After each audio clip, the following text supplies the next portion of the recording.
ശബരിമല സ്വർണ്ണക്കൊള്ളയുമായി ബന്ധപ്പെട്ടുള്ള പുതിയ വിവരങ്ങളിലേക്കും അന്വേഷണ സംഘത്തിന്റെ നീക്കങ്ങളിലേക്കുമാണ് നമ്മൾ ആദ്യം പോകുന്നത്. സ്വർണ്ണക്കൊള്ളയിൽ കേന്ദ്ര ബിന്ദുവായി മാറുന്നു ഡി മണി. സ്വർണ്ണക്കൊള്ളയിൽ പുരാവസ്തു മാഫിയയ്ക്ക് ബന്ധമുണ്ടെന്ന് വെളിപ്പെടുത്തിയ പ്രവാസി വ്യവസായിയുടെ മൊഴി അനുസരിച്ച് ദിണ്ടിഗലിലെത്തിയ പ്രത്യേക അന്വേഷണ സംഘം ഡി മണിയെ ചോദ്യം ചെയ്തു. താൻ ഡി മണിയല്ല എന്നും എം സുബ്രഹ്മണിയാണെന്നുമാണ് ഇയാളുടെ പ്രതികരണം. എന്നാൽ SIT ചോദ്യം ചെയ്തത് ഡി മണിയെ തന്നെയാണെന്ന് ചിത്രം കണ്ട് തിരിച്ചറിഞ്ഞ പ്രവാസി വ്യവസായി സ്ഥിരീകരിക്കുന്നു. ദിണ്ടിഗലിലെ റൗണ്ട് റോഡിലുള്ള ഡി മണിയുടെ സ്ഥാപനമായ MSRD കെട്ടിടത്തിലായിരുന്നു ചോദ്യം ചെയ്യൽ. രാവിലെ ആരംഭിച്ച ചോദ്യം ചെയ്യൽ ഉച്ചവരെ നീണ്ടു.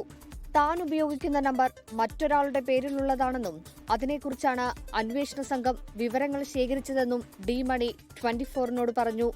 என்னோட நம்பர் யாரும் மிஸ்யூஸ் பண்ணிருக்காங்க, அவ்வளவுதான். அதை வச்சு என்ன என்கொயரி பண்ணாங்க. வேற எந்த தொந்தரவும் அவங்க யாரும் பண்ணல.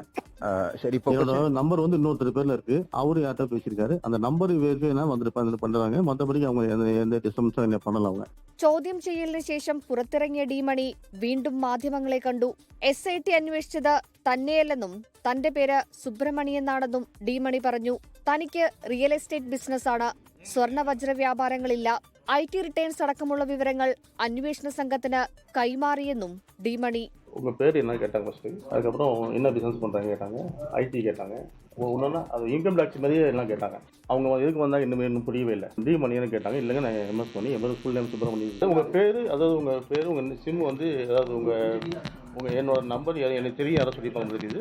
അതേസമയം SIT ചോദ്യം ചെയ്തത് ഡി മണിയെ തന്നെയാണെന്ന് ശബരിമല സ്വർണ്ണക്കൊള്ളയിൽ അന്താരാഷ്ട്ര വിഗ്രഹക്കടത്ത് സംഘത്തിന് ബന്ധമുണ്ടെന്ന് മൊഴി നൽകിയ പ്രവാസി വ്യവസായി സ്ഥിരീകരിച്ചു.